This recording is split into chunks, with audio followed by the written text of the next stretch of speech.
I'm wondering, when are white people going to start listening to the black community? When are we going to admit that they were right about Trump? They were right during the civil rights era. They were right about abolition. And now we know, now we can see they've been right about Trump all along. Have you noticed lately that in this first 100 days of Trump's presidency, that no black people have been blamed for anything? I mean, it's totally amazing. At one point in life, I mean, we were the problem for everything: lies, murder. Hello guys, welcome once again to the channel. I hope if you're watching, you're having a great time. Now, when you look at how Americans tend to vote, some of the times, one of the key determinants of how the person gets elected is the skin color. And that has really worked for many years. And that is why we have always said that American system is governed by white power structures, because the decision makers of who becomes president are largely white people, because whites are the majority. And there are certain instances where the people who are a minority, especially the blacks, have always had something to say about the person they are going to elect. And in many cases, we tend to find that whites don't even want to give a thought to what blacks are always saying. For example, take a listen to what happened during the election of Trump in his second term, both in the first and second term. While we have an increased number of people from all minority groups who voted for Trump this second term round, we also have to appreciate the fact that the outgoing administration had made a lot of mistakes that even people who have been speaking so negatively about Donald Trump had nothing to say. And it was very tough convincing white Americans that Donald Trump is not going to be the right president that you wish him to be. And that is the reality of many white Americans right now. They are looking at their prospects, they are looking at how Trump is leading their country, and many of them are left disgusted because they are asking themselves whether this is the choice they ever made. Some are even saying they can't forgive themselves for having been duped this easily to vote for somebody who does not keep his word, to vote for somebody who does not have respect for humanity, to vote for somebody who does not have respect for the rule of law. But these are some of the things that black people warned them against. They told them that you are going to elect Trump, but these are some of the things that you're going to see.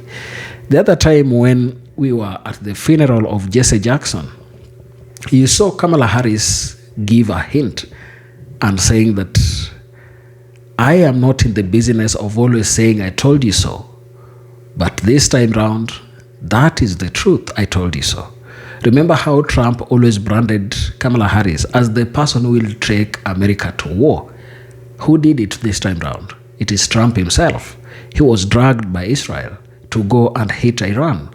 Yet Iran was in the middle of negotiating a peace deal that would allow them to even neutralize and dilute their enriched uranium.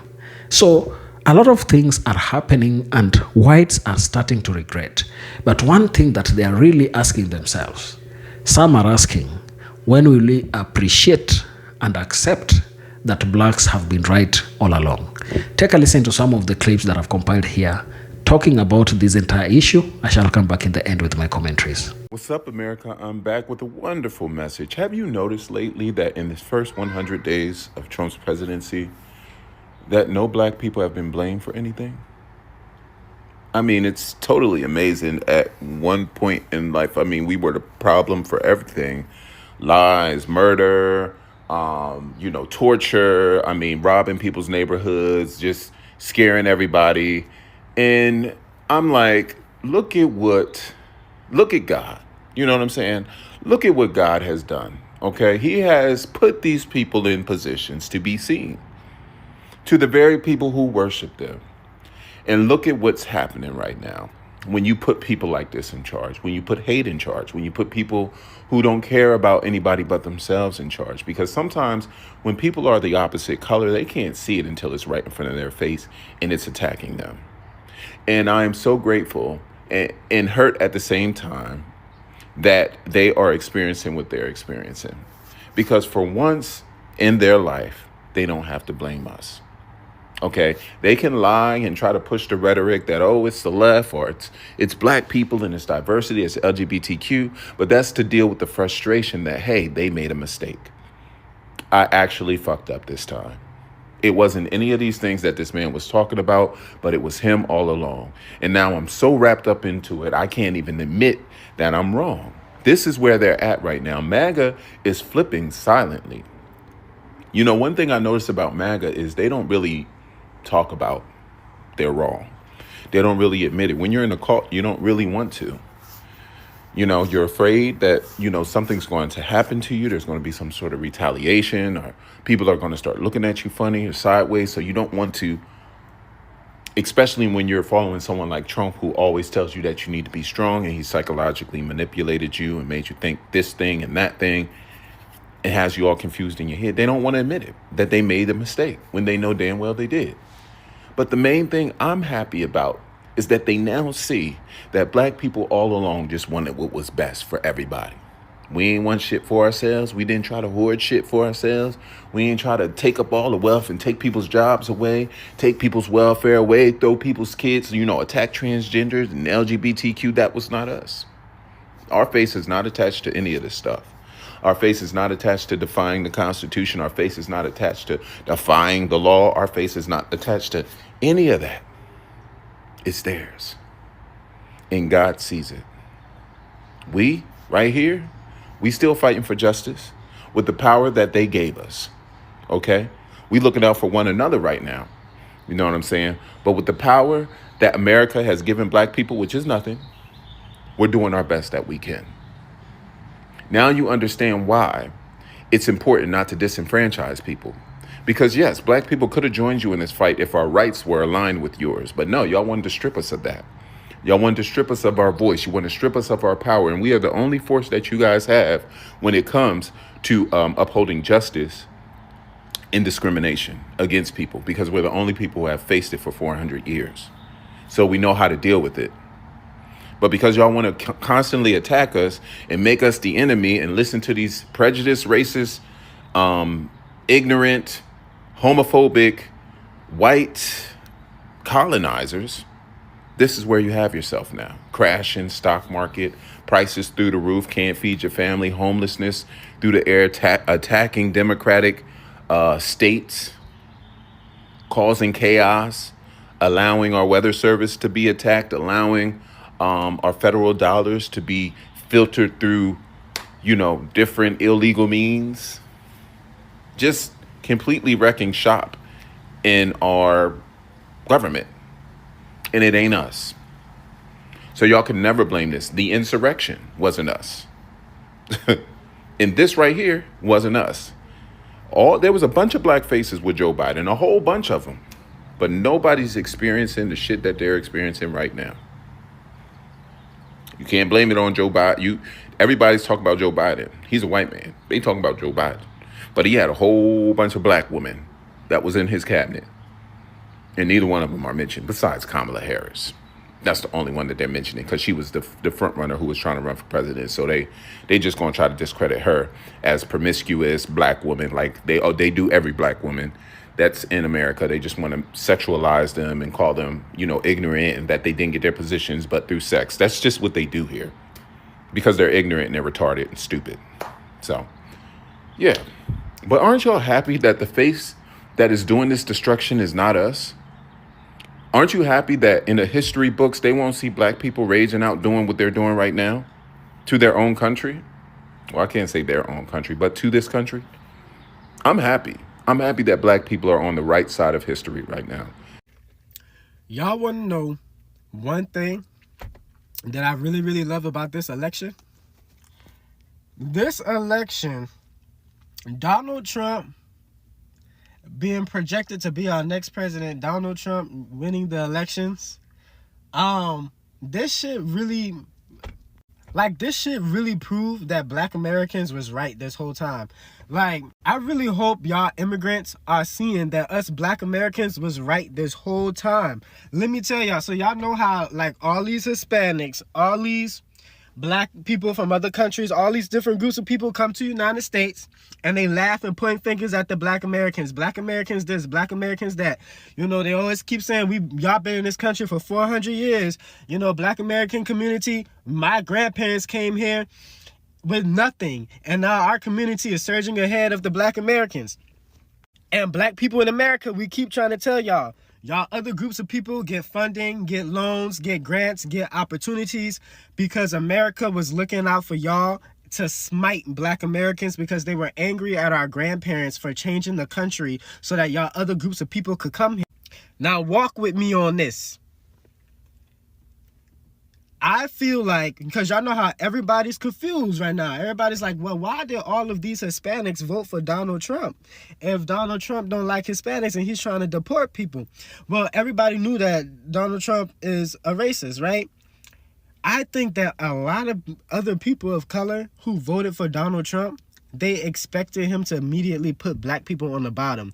Because black Americans, we have always been America's scapegoat. And I think that these Hispanics and Latinos who voted for Donald Trump and these other immigrants who voted for Donald Trump, I think that they thought that he was going to look out for them and put black Americans on beneath America's feet. Like they always do, because it has always been, when you come to this country, as long as you stay away from the black Americans and you are willing to stand on black Americans, you can make it. As long as you are willing to come here and shit on black Americans the way white people do, you can make it. And so when they voted for Donald Trump, it's almost like they thought that him being racist only applied to black people for whatever reason. And now that this man done so-called won the elections, and they already starting to propose laws. They're starting to denaturalize citizens. They're trying to send people back to the countries that they came from, and they are trying to come up with laws to denaturalize people who are the children and grandchildren of immigrants. Now these immigrants are like panicking. But look at the black Americans, because you know why? We from here. We was not immigrants. We from here. And we've been trying to tell y'all this whole time. This country don't give a fuck about y'all. This country don't like y'all. This country don't give a damn about y'all. They only looked out for y'all so that they could keep us divided. A lot of people don't know that when other groups of people first immigrated to the United States, when the black nationalist movement was going on, a lot of immigrants were a part of the black nationalist movement, non-black immigrants.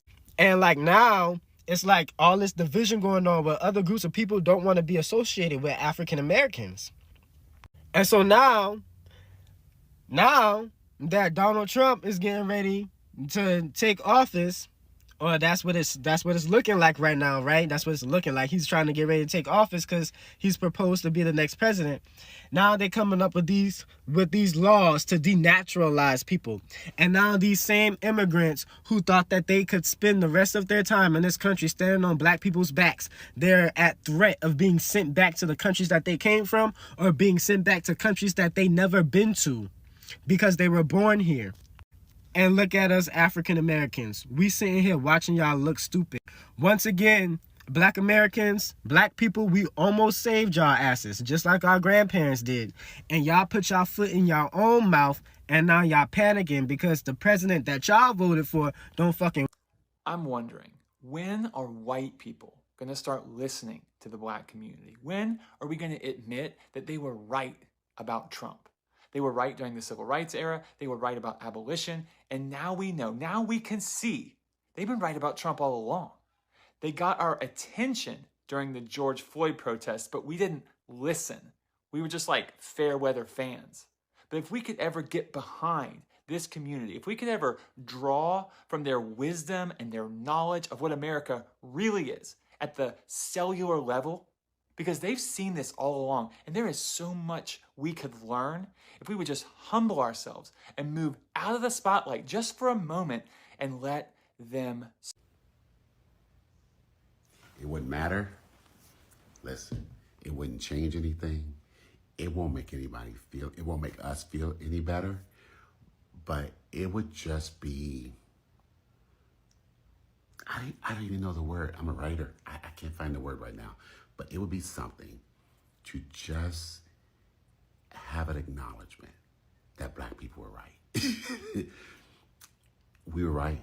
Like we have sat in judgment of this nation and what it is, and all the worst attributes of this nation that we've always said were always there, and we were always gaslit that it wasn't there. You see it all being actualized under the Trump administration. The military weaponized against us, a whole new military created to get us, right? And not that they're not getting other citizens, particularly Latino, Hispanic citizens, immigrants and citizens. But where you find black people, you find his personal military. Corporate America turned their backs on us like they were so relieved and happy to do it. So relieved and happy to do it. Even sports, they got rid of all that Black Lives Matter stuff. Got rid of it all. Didn't care at all. Colleges, universities, they couldn't wait to end all their affirmative action, diversity, equity, inclusion, and whatever they called it. Anything that gave any focus to us, right? They didn't get rid of any of that legacy stuff, any of that stuff that gets wealthy white people into colleges and into those professor jobs and tenure track and all that stuff. They didn't get rid of any of that stuff. They got rid of everything having to do with black people. Corporate America, colleges, universities, and the U.S. government under Donald Trump and the military purged us out of everything. We've been right all along. And again, it's not going to change anything. It's not going to make us feel better to hear an acknowledgement. And I don't even know if I want to hear it, but I think I would like to say that every other minority in this country, every other one, every other non-black minority in this country, wherever you hail from, wherever your people from, it doesn't matter. Whatever mixture you have, everything that you have in this country is because of us. It's not because of white people, it's because of us. Every single thing. And everything that you are now afraid of that is being taken away, or you have existential fear about what's happening, it's because nobody listened to us. Everybody gaslit us. Every demographic gaslit us. Everybody. And so again, it's not going to make anybody feel better. It's not going to make us feel better to hear it. And maybe we just tell it to ourselves. We were right.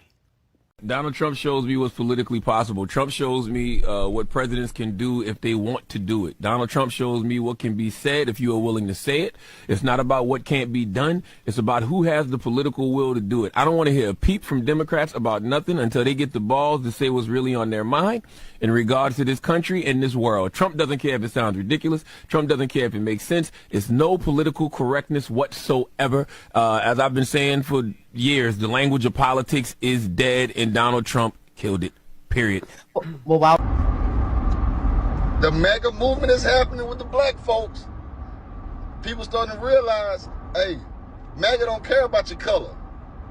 MAGA love America. It's all big family. It ain't like Democrat Party, Republican Party. MAGA is, we about America. America first. We don't care what your race is. Everybody family. It's all about love for your country. It ain't about taking care of all these other countries. It's about taking care of America first. Making America safe. Making America healthy. And I love it. Making our military strong. Holding people accountable. Draining the swamp. Y'all letting these people play in y'all faces, man. Man, we see through that. Y'all brainwashed. Y'all can't see why the government shut down? So y'all really want circumcisions in Rwanda? But anyway, let's go, MAGA. We up, baby. All right, y'all, let's hit pause for a second because this matters and it's really important. We talk a lot on this channel about taking control of your life, making smart choices, and not letting the system overwhelm you. But when it comes to navigating Medicare, it can feel like you're wading through a swamp of total confusion. Plans, coverage, costs, deadlines, you name it. And that's where Chapter steps in. They're not just another company. They're the real deal when it comes to free Medicare help. Chapter's team of advisors has helped thousands of people across the country find the right Medicare plan, and they do it with one goal in mind: putting you first. No fees, no pressure, just honest guidance to make sure you're covered without breaking the bank. Big insurance companies have their own agendas, but Chapter's got your back, fighting to get you the plan that works for you. So if you're approaching Medicare age or helping a loved one figure it out, don't go it alone. Call Chapter today at 270-467-2426 and start getting the clarity you deserve. Because at the end of the day, protecting your health and your wallet, well, that's not just smart. It's living life on your terms. Scott, I'm going to start with you. So Joy Reid just went on TV and warned the American people about MAGA's plans. But tell me if this sounds scary to you. Like, I really want to know what y'all think. According to her, here's what's coming. No income tax, little to no regulations, which means the government is going to have less control. On top of that, you can earn as much as you want and actually be able to pass it down to your kids. And I'm there sitting watching this video like, wait, I mean, where's the catch here? Is there supposed to be like what's the problem here? Like, am I supposed to be outraged by this? That's the big scary plan? That is the danger of which you have to warn us of? Listen, I don't tend to agree with every single thing that, politicians do. I lean more conservative, right? But I don't agree with everything that these people do or say. And the reality is that both sides have their flaws. But if you're telling me that I get to keep more of my money, build without the government breathing down my neck, and on top of that, I'm going to be able to have a higher chance of leaving behind generational wealth or a good amount of money for my children and my offspring and my children's offsprings as well, what am I supposed to do? Complain about that? Like, that's supposed to be a problem for me? I'm not supposed to be like, oh, that doesn't sound like a good thing? Like, what am I supposed to, like, am I not supposed to be elated?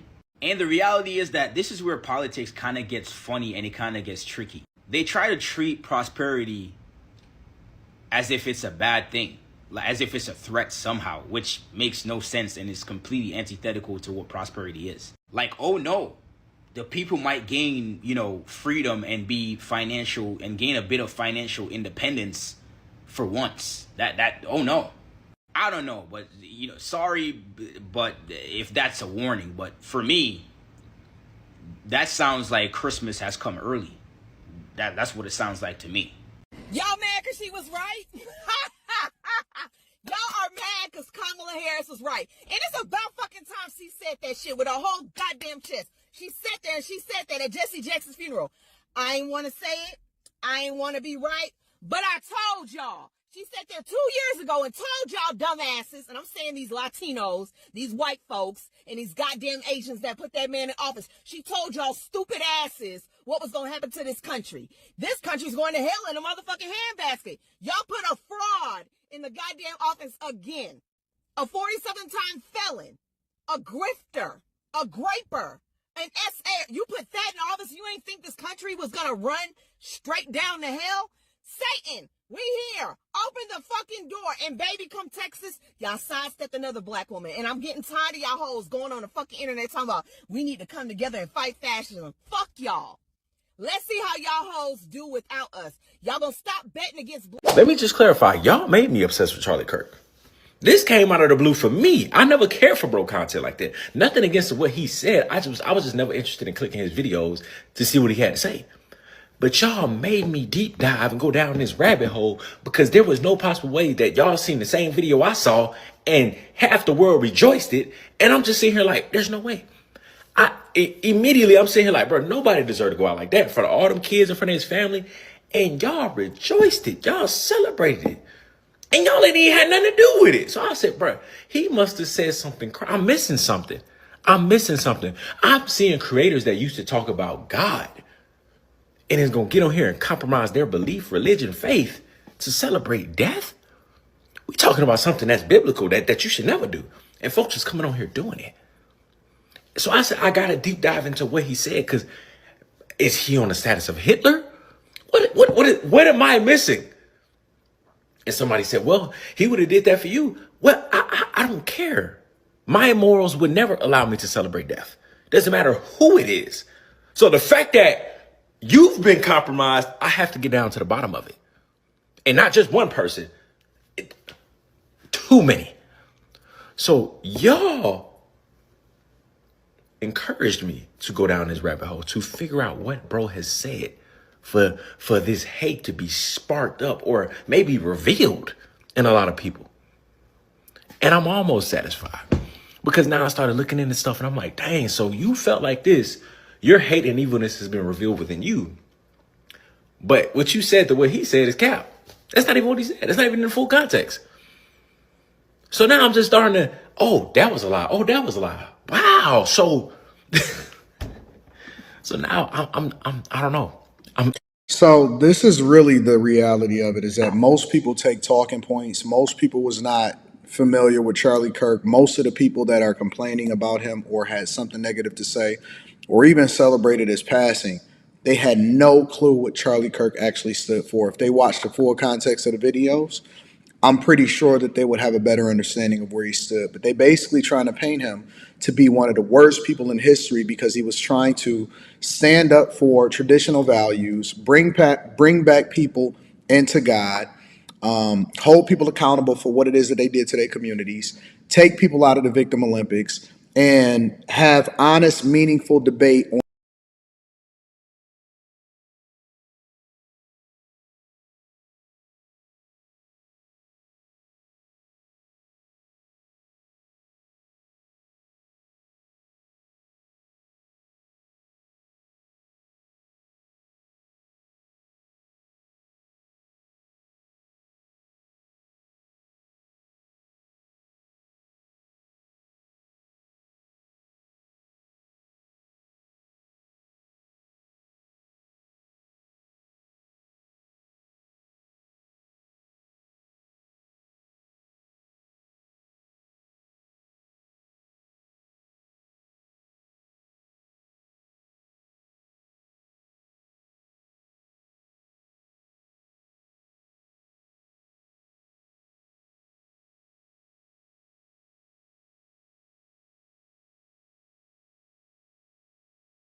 It is not all right for our black male children to grow up and be dealers, gang bashers, or stick-up kids.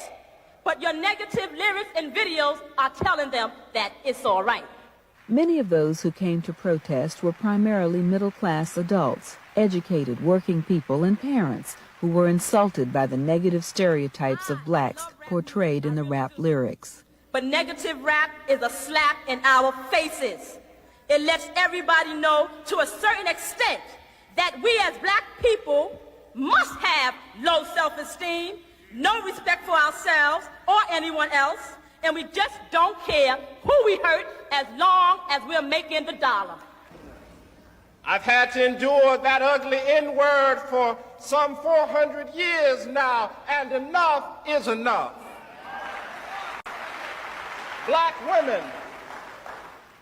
women have been the objects of too much violence.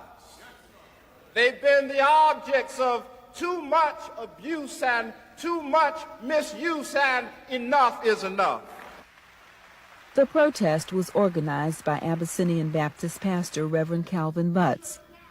Reverend Butts argues that he is not against all rap, just that which denigrates blacks through words and images. That rap, he says, casts a shadow on all blacks.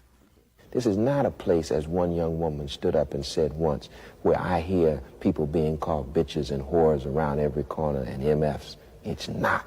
It's not like that in Oakland. It's not like that in LA. There is some of it, but the world must not understand that that is who we are. We are not. Hello guys, welcome back. I believe you've heard what Americans are saying, especially white Americans. They know they effed around and have found out that in America, you have to be keen when you're electing your person, because sometimes you are pushed into making these kind of critical decisions, not knowing that the rest of your life after making that decision is going to depend on that stupid decision you made during election time. So it is very necessary that people get to be very serious and they try to really analyze the kind of manifesto or the plans that every presidential candidate puts forth, so that everybody is interrogated and evaluated based on their plans and their ability to fulfill them. Because if you look at Trump's plan, he had some good plans, but are they being implemented? He talked about drill, baby, drill. Is it working out? He talked about many things, America first, but then when he got to office, it is Argentina first.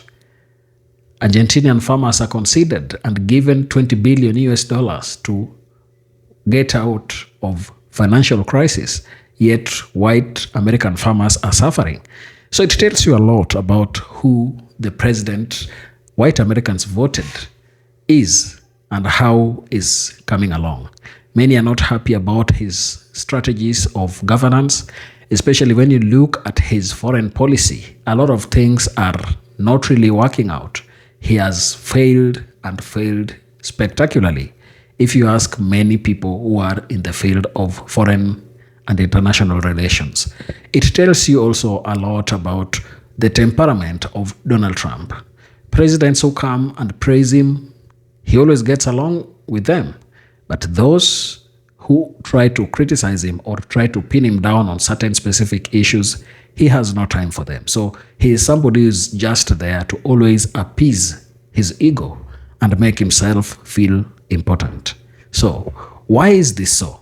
After the 2024 elections, some white Americans who supported Donald Trump may feel a sense of disappointment if expectations around economic improvement, stability, or governance are not met.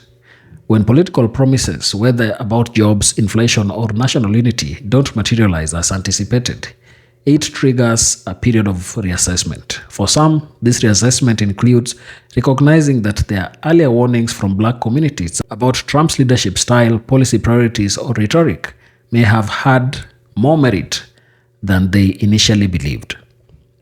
Black voters who have historically expressed skepticism towards Trump at a very high rate often grounded their views in lived experiences and inequalities, concerns about racial rhetoric, and policy impacts on marginalized communities. If post-election realities appear to align with those earlier concerns, such as continued polarization or unmet economic promises, it creates a perception that those warnings were not simply partisan, but rooted in consistent historical and social observations. For some white Americans, acknowledging this gap between expectation and outcome can be very difficult, because political identity is often tied to personal beliefs, social circles, and media consumption. Admitting being wrong is not just about a candidate. It can feel like questioning one's judgment or community alignment. However, moments of unmet expectations can also open space for reflection, dialogue, and a broader understanding of perspectives that were previously dismissed.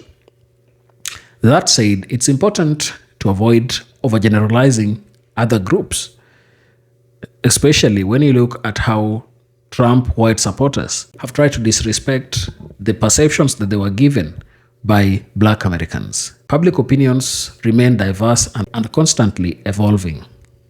What can be said is that political outcomes sometimes shift perceptions, and when they do, they create opportunities that, if people are willing for more honest conversation across different communities about trust, leadership, and shared national goals, then a lot of changes can be realized. That really is the case. White Americans have for many years not given a thought to what blacks are telling them. And this is the moment when they made a decision, and that decision has come back and backfired against them. They're right now crying, and they wish they ever listened to blacks. But blacks are moving on. They're calling them to go and protest in some of the protests like the No King's Day, but nobody is listening to that. Blacks are saying that we did our part by warning you. We did our part by telling you the kind of person Donald Trump is. You didn't listen to us. You believed that you had the right decisions that you made during the election day. Right now, when everything is falling apart, please, we have no time for such kind of protests, and we are also not available for you to blame us. Share your thoughts down in the comment section, and if watching us for the first time, remember to subscribe to the channel, like the video, and share. Thank you. Let's meet on the next one.